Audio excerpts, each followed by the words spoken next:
Ẹ̀yin èèyàn lé, èyí tá a tún gbọ́ yìí ó tún lágbára o. Wọ́n ní ṣe ni àǹtí wa ló fẹ́ tẹ aeroplane létí ló fẹ́ gba South Carolina lọ láti lọ kí ọba Ọ̀yọ́túnjí tó kú ní South Carolina.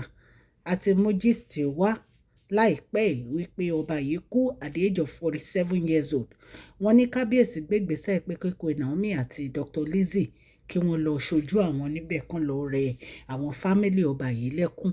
Wọ́n ní bí àǹtí wa bí ó ṣe lọ fẹ́ lọ gbé first class plane yẹn láti lọ sí South Carolina. Wọ́n ní bí kábíyèsí ṣe pe aago ẹ̀ nìyẹn. Wọ́n ní kábíyèsí sọ fún un wípé tí ó bá lọ sí South Carolina yẹn, ipe kò gbọdọ̀ padà wá sí palace àwọn ọmọ o. Ipe kí ni tiẹ̀ láti máa lọ síbẹ̀, kí ló fẹ́ lọ ṣe níbẹ̀. Ipe ṣé àwọn fámílì yìí wọ́n jẹ́ bí fámílì ẹni tó fi fẹ́ lọ sí South Carolina.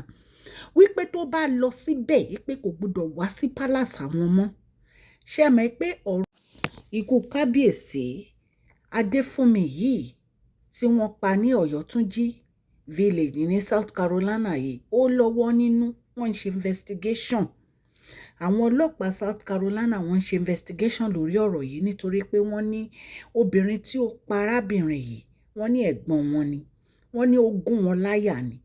Wọ́n ní ọ̀rọ̀ yìí dẹ́ni, wọ́n ló ní ọwọ́ nínú nítorí wípé nǹkan kan àti nǹkan kan ló fa ọ̀rọ̀ ikú yìí.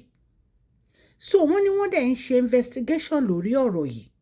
Wọ́n ní so kábíyèsí ní ẹni tí ọ̀rọ̀ yìí bá ṣe mọ́ lórí nínú àwọn olórí àwọn, ó máa lágbára o. So wọn ò fẹ́ kí èèyàn kọ́kọ́ lọ síbẹ̀ ju àwọn tí àwọn ní kí wọ́n lọ represent àwọn ní South Carolina lọ. Ìyẹn Queen Naomi àti Dr. Elizabeth, àwọn méjì tí kábíyèsí ní kó lọ represent àwọn nìyẹn. Wọ́n ní ìgbà tí kábíyèsí gbọ́ pé àǹtí wáyé wọ́n gbé ẹrù wọn, wọ́n fẹ́ gba South Carolina lọ, wọ́n láwọn fẹ́ lọ represent kábíyèsí. Wọ́n ní kábíyèsí pé wọ́n ní wọ́n ti fẹ́ dé airport gan tó fi gbé aago yẹn. Ìpè kábíyèsí ni wọn ò gbọdọ̀ lọ sí ibi tó ń lọ yẹn. Ìpè tí àwọn bá gbọ́ pé wọ́n lọ sí South Carolina pẹ́rẹ́, ìpè wọn ò gbọdọ̀ dé ààfin àwọn ọmọ. Nǹkan tá a gbọ́ nìyẹn tó ní kábíyèsí sọ fún wọn. Ẹ̀yin èèyàn lé, ṣé ẹ̀yin náà mọ̀ wípé bí a ṣe sọ fún yín, wọ́n ní ọba Adéfúnmi Ọ̀yọ́túnjí yìí, wọ́n ní wọ́n kú ní at the age of 47. Wọ́n ní wọ́n gún wọn láyà ni, wọ́n dẹ̀ ní ẹ̀gbọ́n wọn, sister wọn ló gún wọn láyà. Ṣùgbọ́n kí ni ó fa ikú ọba Ọ̀yọ́túnjí a mọ̀. Ṣùgbọ́n wọ́n ní ọ̀rọ̀ owó èyí tí a gbọ́ wípé wọ́n parọ́ mọ́ kábíyèsí wípé wọ́n ní wọ́n gbà ní ọwọ́ obìnrin tó ní $180,000. Kábíyèsí gbà lọ́wọ́ wọn. Wọ́n ní ọ̀rọ̀ yìí wọ́n ló já mọ́ra wọn. Bó ṣe já mọ́ra wọn a lè sọ. Ṣùgbọ́n wọ́n ní wọ́n ti arrest ẹ̀gbọ́n ọba yìí tó pa wọ́n. Wọ́n náà wà ní àgọ́ àwọn ọlọ́pàá South Carolina ní ìlú Amẹ́ríkà. Wọ́n níbẹ̀ ni wọ́n wà. Wọ́n ní torí bó ṣe gbé wọn dé hospital, wọ́n ní aago 3:30 ọ̀sán ni wọ́n jáde láyé. Ẹ̀yin èèyàn lé. Ẹ jẹ́ kí n kí ẹ̀yin olólùfẹ́ mi ní ilé lóko àti ní ẹ̀yin òde wípé ẹ káàbọ̀ sí Mashola Gist TV.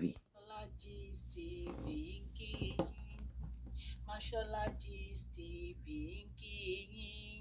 Adúpẹ́ àtọpẹ́dá. Mashola Gist TV ń kí yín. Mashola Gist TV ń kí yín ó ní ẹ ṣé o lọ́wọ́ ọkùnrin, lọ́wọ́ obìnrin, lọ́wọ́ ọmọdé, lọ́wọ́ àgbà. Lórí gbogbo bẹ́ẹ̀ ṣe ń comment, tẹ́ ń like, tẹ́ ń share. Adúpẹ́ ní ọwọ́ gbogbo yín. Mashola Gist TV ń kí yín. Ẹ̀yin olólùfẹ́ wa ẹ káàbọ̀ sí Mashola Gist TV. Ṣé àlàáfíà ni ẹwà gbogbo lè ń kọ́? Orúkọ mi ni Mashola kò yí padà. A máa ń sọ̀rọ̀ nípa celebrity gist, royal gist, politics àti gbogbo nǹkan tó ń ṣẹlẹ̀ ṣẹlẹ̀ ní agbègbè orílẹ̀-èdè bàbá wa ní ilẹ̀ Nàìjíríà. À ń sọ̀rọ̀ nípa celebrity gist, royal gist, politics àti gbogbo nǹkan tó ń ṣẹlẹ̀ ní orílẹ̀-èdè wa. Ẹ̀yin èèyàn lè tẹ́ bá ti subscribe, ẹ tẹ notification bell kẹ́ ẹ subscribe so that a bá ti post any gist ẹ máa rí. À ń sọ Yorùbá lórí channel yìí nítorí pé a fẹ́ gbàgbé àṣà àti èdè wa. Ẹ̀yin èèyàn lé à ń ṣe advert lọ́lọ́kùn òjọ̀kan lórí channel yìí, ẹ kàn sí wa ní Mashola Gist TV. Ọlọ́run Elédùmarè á bá mi gọ́wọ́ yín sókè o. Ọlọ́run Elédùmarè á bá mi ran gbogbo yín lọ́wọ́. Òkè òkè ni ọlá yín á máa lọ o. Ọlá yín ò ní lọ ìsàlẹ̀ láíláí. So wọ́n ní bí kábíyèsí ṣe pé àǹtí wa yé nìyẹn wípé ibi tó ń lọ yẹn tó bá lọ kó má padà wá sí palace àwọn o. Ipe torí àwọn òran oníṣẹ́ àwọn ò ní kó lọ ṣojú àwọn ní ibẹ̀. Ṣùgbọ́n tí a bá tún gbọ́ update lórí a máa mú wá. Ẹ̀yin aráalé, mo kí yín, gbogbo ẹ̀yin tí ẹ ti darapọ̀ mọ́ channel wa, gbogbo ẹ̀yin tí ẹ ti darapọ̀ mọ́ channel wa, ẹ darapọ̀ mọ́ channel wa. Kò ná yín ní nǹkan kan ọ̀fẹ́ ló bá dé. À ń dúpẹ́ fún gbogbo bẹ́ẹ̀ ṣe ń support and like tẹ́ ń share àwọn fídíò wa. Ọlọ́run á bá mi gbọ́wọ́ yín sókè, òkè òkè ní ọlá yín á máa lọ, ọlá yín ò ní lọ ìsàlẹ̀ o.